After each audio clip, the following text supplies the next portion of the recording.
दोस्तों, भारद्वाज आर के सी चैनल में आपका आज एक बार फिर से स्वागत है।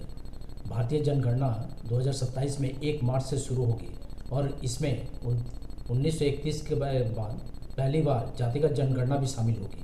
केंद्र सरकार ने जाति गणना के साथ साथ जनगणना को लेकर अधिसूचना आज जारी कर दी है। 2011 तक भारत की जनगणना 15 बार की जा चुकी है।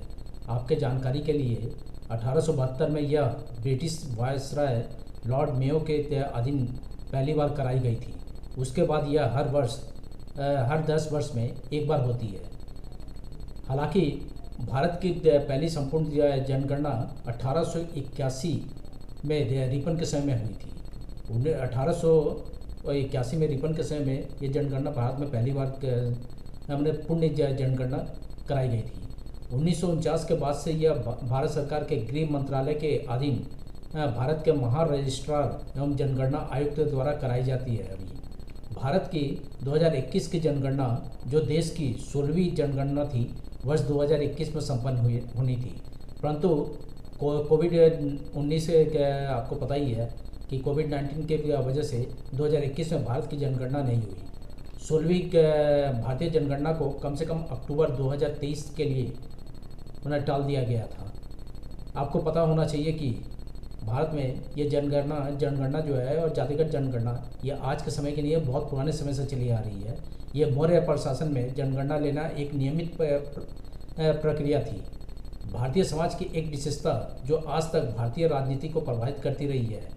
मौर्य साम्राज्य में व्यापारियों, कृषकों, लोहारों, कुम्हारों, बढ़इयों आदि जैसे लोगों के विभिन्न वर्गों की गणना करने के लिए ग्रामीण अधिकारी, जिसे ग्रामिक भी कहा जाता था, और नगर पालिका अधिकारी जिसे नागरिक जिम्मेदार थे, और मवेशी भी। इसके अलावा मवेशी की भी ये गणना होती थी। ज़्यादातर कराधान यानी टैक्स जो है वो उसके उद्देश्यों के लिए इस तरह का गणना किया जाता था। 1931 के बाद से अब तक भारत में जातिगत जनगणना नहीं हुई है। हालांकि 1951 से दलितों और जनजातियों की गणना होने लगी थी। आगे चलकर जैसे जैसे जाति आधारित राजनीति बढ़ी, जातीय जनगणना की मांग भी बढ़ती गई। कांग्रेस के समय में 2011 में सरकार ने सामाजिक आर्थिक स्थिति पर आधारित जातीय जनगणना करवाई, मगर उसके आंकड़े जारी नहीं किए गए, वो जो आज तक नहीं किए। इसके पीछे क्या वजह है वो भी उन लोगों ने बताया नहीं। पिछले कुछ समय में खास तौर पर विपक्ष की ओर से जातिगत जनगणना की मांग ने काफ़ी जोर पकड़ा है। ये राजनीतिक मुद्दा उन लोग के लिए था। शुरू में सत्तारूढ़ भारतीय जनता पार्टी की ओर से बहुत स्पष्ट रुख नहीं आया इसके ऊपर। वो लोग कहीं ना कहीं चुप्पी साधे हुए थे और कुछ विरोध भी कर रहे थे, मगर जैसे ही आरएसएस के द्वारा जाति जनगणना का समर्थन करने की बात उठती है, सरकार भी इसके पक्ष में अपना राय रखना शुरू कर देती है। जाति जनगणना के विरोधियों का कहना है कि जाति गिनने से समाज में दरार आ सकती है, लेकिन सामाजिक संगठनों और कई कार्यकर्ता और राजनेताओं का कहना है कि जब तक सही आंकड़े नहीं मिलते तब तक वंचितों के लिए सही नीतियाँ बनाना मुमकिन ही नहीं है। नीतिगत उद्देश्यों की बात करें तो ताज़ा तरीन आंकड़ों की सख्त आवश्यकता है। जैसा कि सरकार ने बताया, कई सर्वेक्षण जिनका इस्तेमाल करके अर्थव्यवस्था की स्थिति का आकलन किया जाता है और नीतियाँ बनाई जाती है, वे अब उतने विश्वसनीय नहीं रहे, क्योंकि वे यह काम 2011 की जनगणना के आधार पर कर रहे हैं और उसी के हिसाब से जो भी सामाजिक लाभ देने का है या फिर जो भी शिक्षा के क्षेत्र में या अन्य दूसरे क्षेत्र में जो वंचितों को लाभ देने का जो अपना इन लोग का प्रोग्राम है, वो सही से काम नहीं कर रहा है। ये सरकार को भी लग रहा है। 1901 की जनगणना से पता चला कि भारत में 1646 जातियाँ हैं। परंतु जब 1931 में 30 साल के बाद की जनगणना हुई तो यह संख्या 4147 जातियों तक पहुंच गई। उसके मुकाबले अब अगर देखा जाए तो अकेले ओबीसी में हजारों जातियां हैं। जैसा कि मंडल आयोग ने बताया कि 1980 के मंडल आयोग के रिपोर्ट में भी ये आया कि उसने 3428 जातियों की पहचान ओबीसी के रूप में की।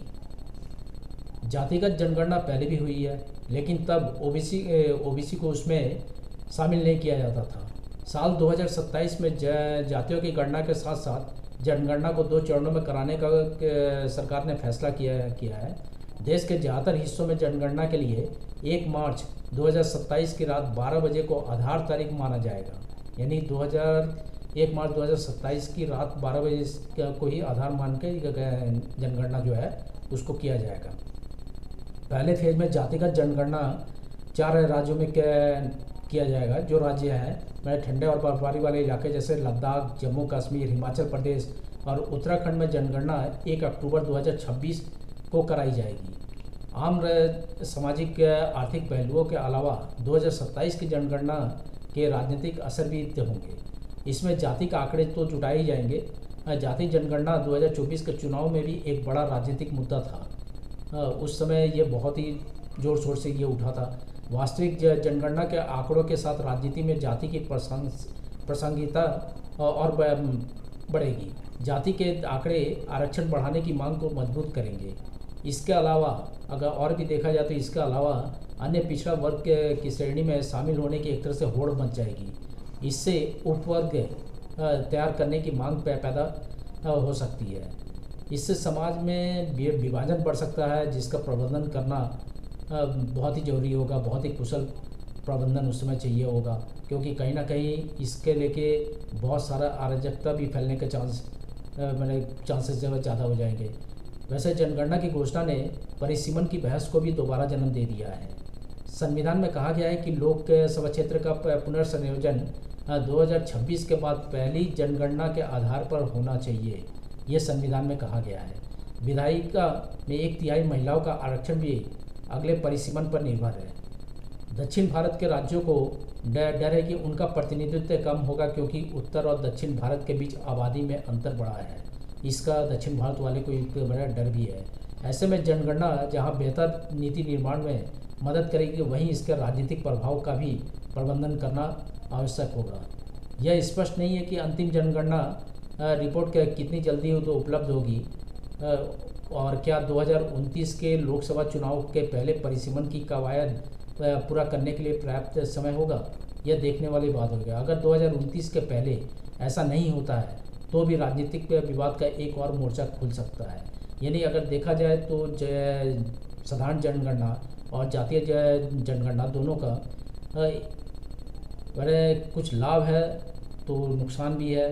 खास करके राजनीतिक पहलू से अगर देखा जाए तो हर राजनीतिक पार्टी इसको अपने तरीके से इसको भुनाना चाहेगी, और वो भी 2029 के इलेक्शन के पहले, लोकसभा चुनाव के पहले। तो देखा जाए तब तक के लिए किस तरह का क्या माहौल रहता है और कितना इसके पक्ष में गवर्नमेंट को पब्लिक का समर्थन मिलता है, ये भी देखने वाली बात है। अब विपक्ष इस मुद्दे को किस तरह से हवा दे सकता है, ये भी देखने वाली बात है। तो दोस्तों आज के लिए बस इतना ही। कल फिर मिलेंगे किसी नए विषय पे। तब तक के लिए धन्यवाद। जय हिंद।